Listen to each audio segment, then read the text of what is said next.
Hola, ¿qué tal? Buenas tardes, ¿cómo están? Bueno, pues el día de hoy vamos a ver una clase de introducción de nuestro curso de este día domingo. El curso que vamos a llevar a cabo el domingo es de valoración y tratamiento integral de afectaciones de rodilla. Así que el día de hoy vamos a hablar un poquito de cuáles son las lesiones más comunes y cómo poder identificar cada una de ellas. Tenemos algunas pruebas para identificar las principales lesiones que podemos encontrar en una rodilla. Y eso es lo que vamos a hablar el día de hoy, ¿sale? Si tú todavía no nos conoces, pues te comparto un poquito. Nosotros nos dedicamos a la parte de rehabilitación, tanto damos el servicio para clientes, pacientes que lo necesitan. Principalmente nos enfocamos en el área de ortopedia, problemas de columna, problemas de rodilla, la espalda, el tobillo, la cadera, secuelas de fracturas y todo esto. Estamos ubicados en la Ciudad de México, pero también tenemos un área que se dedica a la capacitación y formación de colegas. Damos talleres. Cada 15 días estamos lanzando talleres diferentes de diferentes lesiones, patologías, tratamientos. Así que con esta área, el día domingo, este domingo 21 de noviembre, vamos a tener el taller de valoración y tratamiento integral de afectaciones de rodilla. Muy bien, pues vamos a comenzar con la sesión del día de hoy. Hoy vamos a enfocarnos en hablar un poquito sobre cuáles son las principales pruebas para valorar las principales lesiones. Muy bien, vamos a comenzar. Tenemos primero la prueba de Weber-Barstow. ¿Esta prueba de qué se encarga? De identificar si hay una dismetría de miembros inferiores. ¿Por qué? Si tú tienes un pie más largo que el otro, pues eso va a hacer que no camines bien, que no apoyes bien tus piernas, que cuando des el paso, pues un pie vaya más adelantado, o después esto puede generar problemas en la cadera, en la espalda, en otras zonas más arriba. Entonces vamos a identificarlo con esta prueba para evidenciar si hay una dismetría. Y es muy sencilla. ¿Qué es lo que hacemos? Simplemente doblamos nuestras rodillas. Aquí como recomendación se le puede pedir al paciente, porque a veces llegan los pacientes y se acuestan mal, o llegan y nada más se acuestan y se tiran, ¿no? Entonces, si está mal posicionado tu paciente, simplemente le pides flexiona una rodilla, flexiona la otra, ahora flexiona tú solito las dos y estira. Y prácticamente así posicionamos nuestros miembros inferiores de forma correcta. Flexionamos nuestras rodillas, más o menos que quede a 90 grados la articulación de la rodilla. Y ahí, ¿qué es lo que vemos? Agáchate un poquitito, más o menos así. Ahí lo que vemos es que prácticamente tanto el muslo derecho como el izquierdo estén alineados. Que no se vea que prácticamente esta rodilla sobresale más. Eso es lo que vemos primero, que los fémures estén alineados. Que no se vea que una rodilla está más adelantada que la otra. O sea, prácticamente ahí viéndolo, este vórtice tiene que estar alineado con esto. Y si está alineado, simplemente podemos identificar que los miembros inferiores a nivel del fémur está con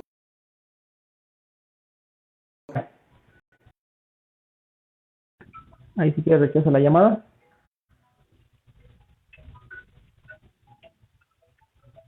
la transmisión. Ok. Bueno, y después identificamos a nivel de la tibia prácticamente lo mismo. Que las tibias estén alineadas, que no se vea que una está como más arriba. Por ejemplo, si esta tibia estuviera más larga, lo que se vería sería esto. Entonces, al momento de verlo de allá hacia acá, pues veríamos que prácticamente la rodilla está más alta. Si fueran como dos montañitas, esta está más bajita y esta se ve más alta. ¿Por qué? Porque ahí sí hay una dismetría. Es decir, aquí podemos identificar tanto si hay una dismetría de qué pierna y en qué segmento. Si es el fémur el que está más largo o es la tibia. Y esta es una prueba que es una alternativa a la típica medición que se hace con la cinta métrica, que se hace desde el ombligo hacia el malleolo interno. Entonces es una variante que se puede hacer. Entonces así podemos identificar si hay la misma longitud tanto a nivel del fémur como del otro fémur, o de las tibias tanto de un lado como del otro. ¿Sale? La siguiente prueba es la prueba de McMurray. Esta prueba lo que busca es identificar si hay una meniscopatía. Y por lesión de menisco tenemos dos a muy grosso modo. Una es la ruptura del menisco. Una ruptura del menisco puede ser por un trauma. Un paciente que se cayó, que dio un salto, que jugó fútbol, que es un momento de rotación. Eso puede generar una lesión sobre el menisco. Hay una ruptura, un desgarro prácticamente del contorno del menisco, y eso generaría un dolor. Pero esa es una lesión por trauma aguda. Puede también haber lesiones por sobrecarga. Una meniscopatía también puede ser por sobrecarga. Un paciente con sobrepeso, un paciente adulto mayor que ha tenido mucho desgaste, que no se ha cuidado, que ha tenido problemas de traumatismos pues constantes a lo largo de su vida. Eso puede hacer que prácticamente el menisco se vaya desgastando. hasta que prácticamente ya casi está chocando el hueso con el hueso. Entonces, esas son las dos grandes lesiones del menisco, tanto por trauma como por sobrecarga. Y esta prueba nos sirve para identificar las dos. Entonces, ¿qué es lo que hacemos? Flexionamos nuestra rodilla prácticamente y vamos a hacer un movimiento de compresión. Vamos a intentar de impactar la tibia sobre los cóndilos del fémur. Vamos a hacer presión y podemos hacer diferentes movimientos de rotación.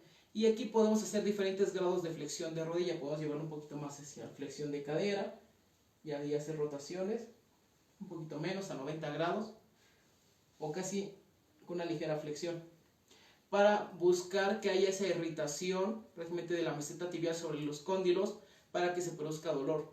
Si el paciente presenta dolor, inflamación, hay dolor en la zona que se irradia un poquito hacia el contorno de la rodilla, pues nos haría pensar que hay una posible lesión de los meniscos. Y lo hacemos prácticamente de las dos rodillas.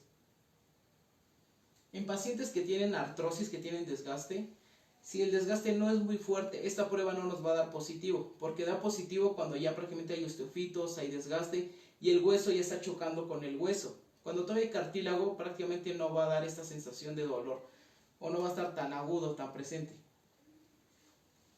Ok. Después la siguiente prueba son los cajones.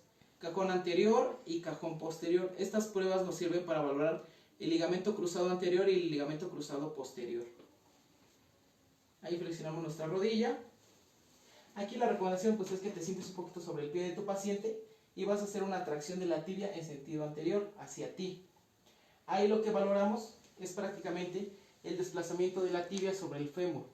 Sí va a haber un desplazamiento, pero tiene que ser mínimo. Si vemos que prácticamente la tibia sobresale más, quiere decir que el ligamento cruzado anterior ya está incompetente, que probablemente está distendido o hasta está roto. Si hay dolor al momento de hacer la maniobra, quiere decir que no está roto, pero sí que está distendido o desgarrado. Si estás totalmente desplazado pero no hay dolor, seguramente ya está roto el ligamento. Y de igual forma, así lo hacemos para el cajón posterior. Hacemos lo mismo, prácticamente hacemos aquí sobre la tuberosidad de la tibia una compresión en sentido inferior, hacia la zona del glúteo prácticamente. Comprimimos y de igual forma ahí lo que buscaríamos es que la tibia no retrocediera. A lo mejor un poco, eso es normal por la movilidad articular, pero si se desplaza más, quiere decir que sí, probablemente el ligamento cruzado posterior ya está roto, ya está comprometido. De igual forma, si hay dolor, quiere decir que está roto, que está distendido. Si no hay dolor, pero ya está totalmente desplazado, pues probablemente ya se rompió ese ligamento. Entonces, realmente cajón anterior y posterior. Cajón anterior nos sirve para valorar el ligamento cruzado anterior y cajón posterior, el ligamento cruzado posterior. Después tenemos los bostezos. Las pruebas de bostezo son para evidenciar los ligamentos colaterales. El colateral medial y el colateral lateral, que son los que le dan estabilidad a las caras interna y externa de la rodilla. Ahí lo que hacemos es prácticamente hacemos como una fuerza de tracción, de distender, como tratar de abrir este espacio para valorar el colateral medial. Hacemos un poquito de presión y abrimos. De igual forma, si hay dolor, quiere decir que el ligamento está todavía inflamado, está distendido, está desgarrado. Si ya no hay dolor, pero si vemos que hay un desplazamiento, pues quiere decir que ese ligamento probablemente ya está completamente roto. Y lo hacemos de igual forma con la pánobra superior en la cara interna del muslo y hacemos una tracción hacia el otro lado para tratar de aperturar el espacio externo. Y ahí valoramos el colateral lateral. Ok. Entonces, estas pruebas nos sirven, como les dice aquí, para valorar si hay esguince. Un esguince prácticamente es una lesión del ligamento, que la lesión del ligamento puede ser una ligera distensión, una ruptura parcial o una ruptura total, que ya sería pues ruptura ligamentaria, que sería un esguince de tercer grado. Después tenemos la prueba de Clark y movimiento patelar, que nos sirve para identificar problemas del síndrome femoropatelar. El síndrome femoropatelar prácticamente es sinónimo de condromalacia, que es el desgaste de la rótula, del cartílago que está entre la rótula y el fémur. La rótula pues pasa entre los cóndilos del fémur y la rótula pues su función es permitir la extensión de la rodilla, la movilidad, la flexión. Entonces a veces la rótula pues no pasa precisamente por el medio de esos dos cóndilos, sino pasa un poquito más hacia un lado o hacia el otro. Y eso lo que ocasiona es que se vaya desgastando, desgastando, desgastando, desgastando. Entonces, para evidenciar eso, si hay un posible desgaste del cartílago de la rótula, pues vamos a hacer una prueba que irrita propiamente ese cartílago. Colocamos la mano, que es la prueba de Clark, sobre el borde superior de la rótula. Hacemos una ligera una presión inferior y descendente y le pedimos al paciente que haga una contracción isométrica del cuádriceps, que apriete el muslo, haz fuerza. Eso va a hacer que la rótula se desplace hacia arriba. Si al momento que el paciente hace la contracción, la rótula se va a jalar y nosotros hacemos una fuerza contraria, la rótula va a doler prácticamente, va a ocasionar que haya una fricción. Y si hay dolor, pues posiblemente ese cartílago rotuliano que está pues en la cara posterior de la rótula ya está desgastado, está degenerado. Y también sumado a esto podemos hacer la prueba de movilidad patelar. Es muy sencilla, simplemente con nuestro dedo pulgar y dedo índice movilizamos en sentido externo y medial la rótula.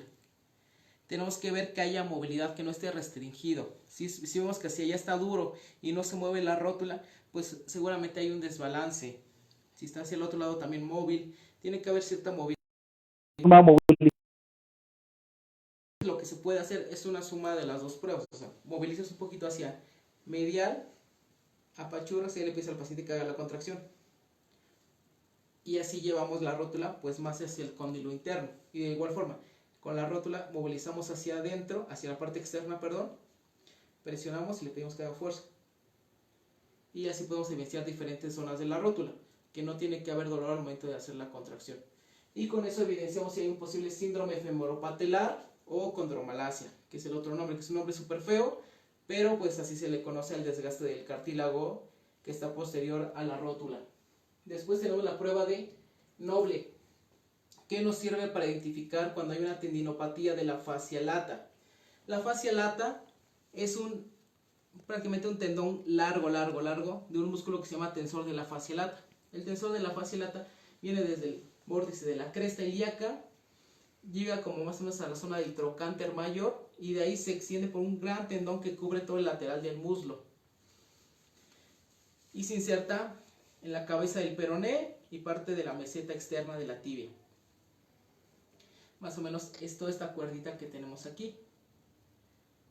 Es un problema común en corredores, en deportistas que prácticamente ocupan mucho sus piernas, futbolistas. Entonces simplemente lo que hacemos es que presionamos con dos dedos el cóndilo externo del fémur, que es a donde pasa el tendón de la fascia lata. Hacemos una ligera flexión de rodilla y a medida que vamos haciendo la extensión vamos presionando. Si el paciente refleja dolor en esa zona, pues nos hace pensar que hay una tendinopatía de la fascia lata en su inserción inferior, prácticamente, que como les menciono es un síndrome común en pacientes corredores. Después tenemos la prueba de acortamiento del recto anterior. Te vas a hacer un poquito hacia abajo, que tus rodillas, que tu pierna salga de la camilla. Y ahí te acuestas. Vamos a llevar esta rodilla, la vas a abrazar. Y ahí lo que tenemos que hacer un poquito más para abajo, que cuelgue bien tu muslo. Ándale. Y ahí elevas. Justamente lo que tenemos que ver es que esta pierna contralateral a la flexión se quede en un ángulo de 90 grados, que quede colgando. Cuando el recto anterior del cuádriceps, que viene igual desde la cresta ilíaca hasta el borde superior de la rótula, está cortado, es decir, le falta elasticidad, lo que va a hacer el muslo va a hacer esto. Se va a quedar como una posición semi extendida, no va a permitir que haya una ligera flexión, se va a empezar a subir. Y eso quiere decir que hay falta de elasticidad en el muslo, en el cuádriceps. ¿Y cuál es el problema con la falta de elasticidad? La falta de elasticidad no es una lesión, el acortamiento muscular no es una lesión, pero predispone a lesiones. La lesión que se va a generar si hay mucho acortamiento va a ser un desgarre. Cuando el paciente haga no sé si es futbolista, haga un chut, haga un tiro, haga una carrera, salga rápido por un disparo, un saque, algo así, prácticamente el músculo pues se va a desgarrar porque no tiene esa elasticidad. Vamos a hacerlo de la siguiente pierna para comparar siempre. Y de igual forma, por ejemplo ahí, si se despegó un poquitito el muslo, hay un ligero acortamiento, nos hace pensar que esta pierna está un poquito menos elástica. Ahí regresa a tu posición, como estabas arriba.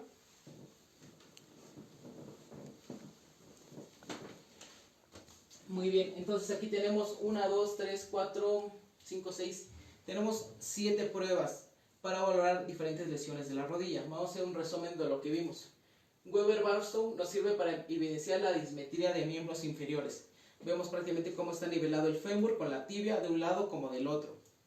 Después McMurray nos sirve para evidenciar meniscopatías, que pueden ser dos, tanto la ruptura de los meniscos como el desgaste o la artrosis por tiempo, por vejez, por sobrepeso. Después tenemos pruebas de cajón anterior-posterior para evidenciar si hay esguince o ruptura ligamentaria, tanto del ligamento cruzado anterior como del ligamento cruzado posterior. Tenemos el bostezo medial y lateral, que de igual forma nos sirve para evidenciar esguince o ruptura ligamentaria. Tenemos abajo la prueba de Clark y movimiento patelar para identificar si hay un posible síndrome femoropatelar, que es el desgaste de la rótula, del cartílago que está entre la rótula y el fémur. Después tenemos la prueba de Noble para identificar tendinopatía de la fascia lata. Tenemos la prueba del acortamiento del recto anterior del cuádriceps, que se nos sirve para evidenciar si el paciente tiene predisposición a desgarres o les falta elasticidad. Porque recuerden, un deportista necesita por lo menos 3 competencias básicas. 3 más 1. Una es fuerza, que tenga la suficiente fuerza para realizar las actividades que tiene que realizar. Que tenga elasticidad para que los músculos puedan hacer los movimientos articulares correspondientes. Y que tenga resistencia, que pueda aguantar por lo menos la duración del partido en una óptima condición. Y la cuarta es coordinación y equilibrio, que tenga propiocepción, coordinación, equilibrio, porque todas estas sumadas pues va a hacer que el deportista tenga una buena condición y un buen performance deportivo. Muy bien, ¿tienen alguna duda de estas pruebas? Escríbanmela aquí en los comentarios y las respondemos. Bueno, pues les comparto rapidísimo de qué vamos a hablar el día domingo. El día domingo vamos a hablar de lesiones de rodilla y de cadera. Vamos a hablar sobre artrosis de cadera, artrosis de rodilla. Vamos a ver lesión como síndrome del piramidal, que es la contractura en el músculo piramidal. Vamos a ver síndrome femoropatelar un poquito más a profundidad. Vamos a hablar sobre las diferentes tendinopatías que pueden abarcar esta zona, como la tendinopatía rotuliana, la tendinopatía de la pata de ganso, la tendinopatía de la fascia lata, tendinopatía de los isquiotibiales. Vamos a hablar más sobre meniscopatías y en específico sobre la artrosis, que es un problema sumamente común en nuestra población adulta mayor. El desgaste de rodillas es sumamente común y hay un gran sector de la población que no está siendo atendida de este problema. Vamos a hablar sobre el valgo y sobre el varo, que es cuando tienen rodillas de Kiko, rodillas de charro, que le llaman, que se les van hacia adentro, hacia afuera. Y vamos a hablar también de lesiones post-trauma, después de fracturas, después de plastias, cuando hay ruptura del ligamento cruzado, cuando se hace la recuperación. Vamos a hablar también de todo esto. Muy bien, y en el taller, aparte de ver las lesiones, vamos a ver cómo valorarlas, cómo atenderlas y cómo identificarlas tanto en estudios de imagen, en radiografías, ver si hay valgos, si hay artrosis. Vamos a poner unos casos clínicos ahí de diferentes radiografías para que se lleven pues cómo pueden identificar cuando hay desgaste, cuando hay condromalacia, cuando está desplazada la rótula, todo esto. Y de tratamientos pues vamos a ver tanto técnicas manuales, técnicas con agentes físicos y técnicas con programas de ejercicio para que sea integral. Si tú quieres información del taller, escríbeme aquí abajito en los comentarios, yo quiero informes, y en un momentito te enviamos la información por medio de tu WhatsApp o de Messenger. Cualquier duda, pregunta que tengas, con mucho gusto nos la puedes hacer saber. ¿Hay preguntitas en el chat? ¿No? Muy bien, pues listo por hoy. Sería todo y espero que se puedan inscribir al taller para hablar sobre todos estos temas el día domingo a profundidad.